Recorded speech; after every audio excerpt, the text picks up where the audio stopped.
시청자 여러분 안녕하십니까? 지방자치 중점 소식을 전하고 더 나은 지방자치의 방향을 제시하는 지방자치 1번지입니다. 대구광역시는 경상북도와 함께 지난 6일 대구시청에서 로컬푸드를 통한 대구 경북의 도농상생 활성화와 농산물 수급 안정대책 방안 모색을 위한 회의를 개최했습니다. 이날 회의는 농촌과 도시가 서로 윈윈하는 로컬푸드 운동 실천을 통해 도농상생을 활성화하고 농산물의 안정적 수급에 힘을 보태기 위한 취지로 마련됐습니다. 또 채소류 작황 부진에 따른 주요 농산물에 대한 수급 안정 대책을 긴급 논의하는 한편 추석 대비 농산물 수급 안정 대책반 운영 등 사전 대책에 대해서도 논의했습니다. 앞으로도 대구시와 경북도는 로컬푸드의 이점을 살려 경북도의 우수한 농산물을 시민들에게 시중보다 저렴하게 판매하기 위해 노력할 계획입니다. 통계청에 따르면 2015년 기준 전국 노인 자살 사망률은 인구 10만 명당 58.6명으로 매우 높은데요. 이에 전라북도 광역정신건강복지센터는 자살 예방 교육과 행복 누린마을 사업 등 전라북도 자살률 감소를 위해 노력하고 있습니다. 보도에 신다혜 기자입니다. 한국이 OECD 회원국 중 자살률 1위라는 불명예를 안고 있는 가운데 전북도가 자살률 감소를 위해 자살 예방 교육과 상담 서비스를 강화하고 있습니다. 통계청에 따르면 지난 2015년 기준 전국 노인 자살 사망률은 인구 10만 명당 58.6명으로 집계됐습니다. 전북의 경우 지난 2011년 기준 노인 자살 사망률이 83.9에서 예방교육 이후 지난 2015년 기준 54.4로 크게 감소했습니다. 전라북도 광역정신건강복지센터에서는 게이트키퍼 교육과 행복 누린 마을 사업 등을 추진하고 있으며 생명의 소중함을 지역사회에 널리 알리는 데 노력을 기울이고 있습니다.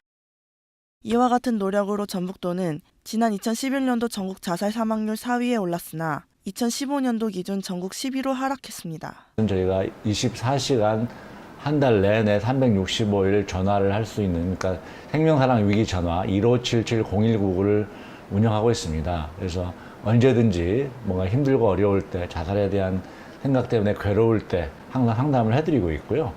그러니까 이러한 노력들이 계속 함께 확산됨에 따라서 전라북도의 자살률도 더욱더 낮아질 거라고 예상하고 있는데 가장 중요한 것은 결국 도민들의 관심과 예산과 인력의 지원이 좀 앞으로 더 필요하지 않을까 생각합니다.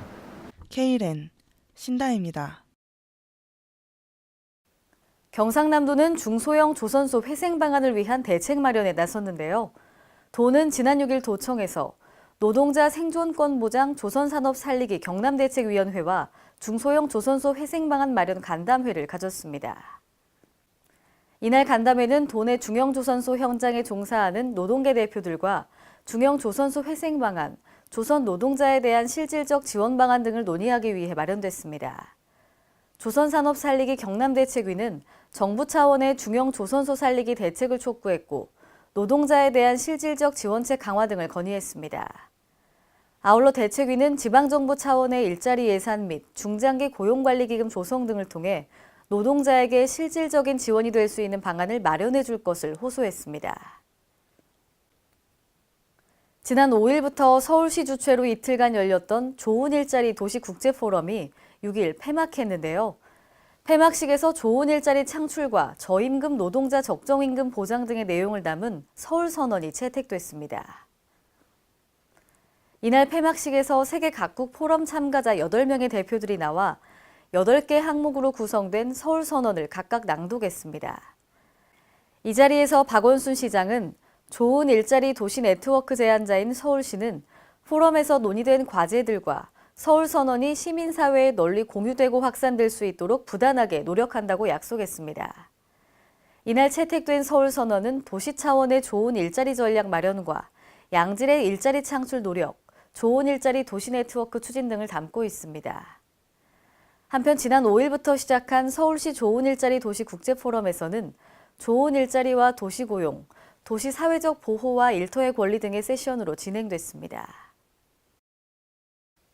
산악지대인데다 북한강에 가로막혀 도시가스 공급이 불가능한 경기도 가평군 설양면 지역에 대형 LPG 저장 탱크와 배관망을 설치해 저렴한 가격에 가스를 공급합니다. 경기도는 설양면 지역에 가스를 공급하기 위해 지난 5일 설양면 사무소에서 가평 설양면 LPG 배관망 기공식을 겠습니다.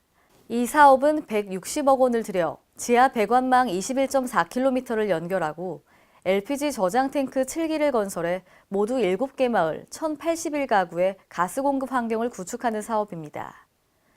내년 12월 완공을 목표로 주민들은 2019년부터 가스를 공급받을 수 있습니다. 가스가 공급되면 주민들은 개별 LPG나 등유를 사용할 때보다 30%가량 저렴한 가격에 연료를 공급받을 수 있게 됩니다. 남원시 춘향테마파크 내에 위치한 향토박물관은 11월 5일까지 정유재란과 남원성 전투 연합특별전을 개최합니다. 올해로 정유재란 420주년을 맞아 전라북도 박물관 미술관협회와 공동으로 당시 전란의 역사를 돌아보고 그 의미를 되새겨보는 자리를 마련했습니다.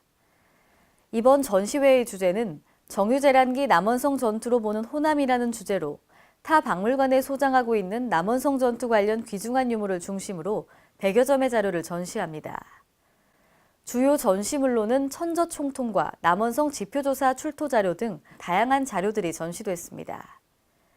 이번 전시를 통해 숭고한 희생을 하신 순절자들의 정신과 백성들의 피해 등을 되돌아보며 우리 역사의 거울로 삼는 기회가 될 것으로 기대하고 있습니다. 오늘의 단신 뉴스입니다.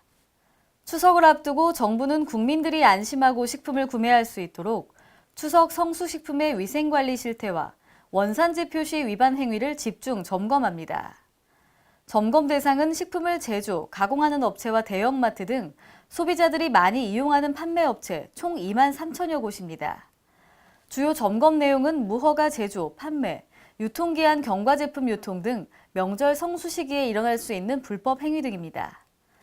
또한 국내산과 외국산의 가격 차이가 큰 농축수산물에 대해 국내산으로 속여 팔지 못하도록 원산지 부정 유통이 많은 품목을 중심으로 원산지 표시 위반 여부를 강력히 단속할 계획입니다. 여성가족부는 한국여성인권진흥원, 경찰청과 함께 오늘 LW 컨벤션에서 수도권역 경찰, 가정폭력 피해자 지원 시설 간 협업 워크숍을 개최합니다. 이번 워크숍은 수도권 지역 경찰과 가정폭력 피해자 지원시설 상담원 총 80여 명이 참석하는데요. 가정폭력 등 여성폭력의 초기 대응과 피해자 지원을 위한 협업 현황을 점검하고 발전 방안을 모색합니다. 이날 워크숍은 최근 3차례에 걸쳐 진행된 권역별 네트워크 구축 워크숍 결과를 정리, 공유하고 특히 지난 3년간 급격하게 상담 건수 증가를 보이고 있는 데이트 폭력 피해자 지원 협업 방안도 다룹니다. 이상으로 지방자치 1번지를 마칩니다. 시청해주신 여러분 고맙습니다.